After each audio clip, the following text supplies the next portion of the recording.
My name is Matthew Bird, and I'm the 2021 Faculty Fellow in the Costume and Textiles Department at the RISD Museum. I've been researching some textiles in the Lucy Truman Aldrich collection. This series of short videos will investigate a 19th century rumal from India. When I started this research, I assembled a list of questions. I knew nothing about this textile, so it was easy to identify some things that I could spend time discovering and learning, and now sharing with you. A rumal is an embroidered piece of muslin, usually square, between 20 and 35 inches.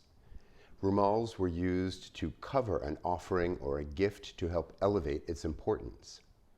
As they grew more complex over time and more difficult to make, they became important parts of a wedding dowry and were often created to help celebrate a significant event or a union. So this is very much how we use gift giving and gift wrapping today, only in a much more elevated and permanent and meaningful way. The word rumal is derived from the Persian words ru and mal, meaning face and wipe. So it's a face wiper, a handkerchief. Simple rumals were and still are used as head coverings for worship. But there's a long and fascinating tradition of elevating a rumal with really elaborate embroidery to transform it into something completely different from a humble head covering. Other cultures have also developed ways to decorate fabric and to use it to elevate a gift or an offering. In Japan, the Furushiki cloth arrived as early as the 8th century. These Japanese cloths were also usually square and were decorated with traditional Japanese resist dye techniques and simple white chain stitching embroidery to create linear patterns.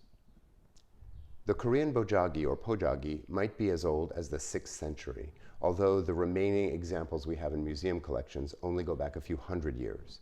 And they were used to transport and store items, also to cover food, so they were a little more utilitarian than other gift cloths.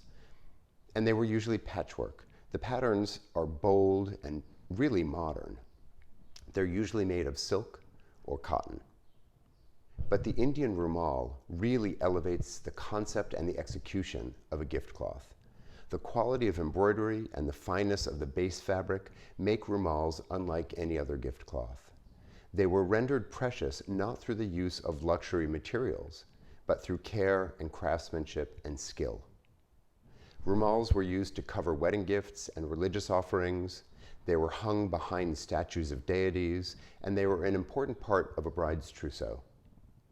But perhaps more than that, rumals had another function in exhibiting a woman's skill in creating it, and by extension, her value as a wife.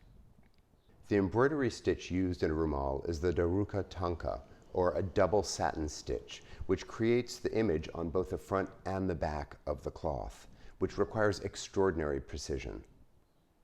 This is the front and back of one rumal that's at the Victoria and Albert Museum, where they've photographed both sides, so you can compare the exactness of the motif repeating and the subtle variations in color use that the stitch requires or allows. The RISD rumal is currently mounted on a board, which explains its color. The board is showing through the fine fabric, but also prevents us from showing you the back side of it. Such fine imagery was created on rumals that contemporary Roman records describe them as needle paintings. Rumals are usually called Chamba rumals because they originated in Chamba in the north of India. The town and district of Chamba are in the state of Himachal. Himachal is at the base of the Himalayas. You probably know this, but I didn't. The language involved in the word Himalaya is a piece of poetry. Him means snow, and Achal means lap. So Himachal is the lap of the snow, whereas Himalaya is the dwelling of the snow, the mountain where the snow lives. So right at the base of the Himalayas, the dwelling of the snow is the lap of the snow, Himachal. There are many rumals in museum collections around the world, and examining them makes evident how many different motifs were used on rumals. They might depict scenes including Indian mythology, religion, historical events. They might show Ramayana, Sanskrit epics about historical events. They might show Puranas, ancient lore. They might also include depictions of Ragamala, musical modes, and Baramasa, which are the seasons. Rumals also often focus on Nayika, stages of love, which makes sense if they're included as part of a wedding celebration. The Rasalillah or Rasalillah is Radha's dance with Krishna and her Sakis, the gopis. And this is a regular motif on many rumals. They have dancing figures, usually in a circle, and those are the gopis. And in the center, Krishna and Radha. There are a different number of gopis on different examples. But the Rumal at RISD has a different set of images that depict specific things going on and particular narratives, costumes, even the poses. So come back for the next chapter of this investigation and I'll tell you more about the images on this beautiful textile.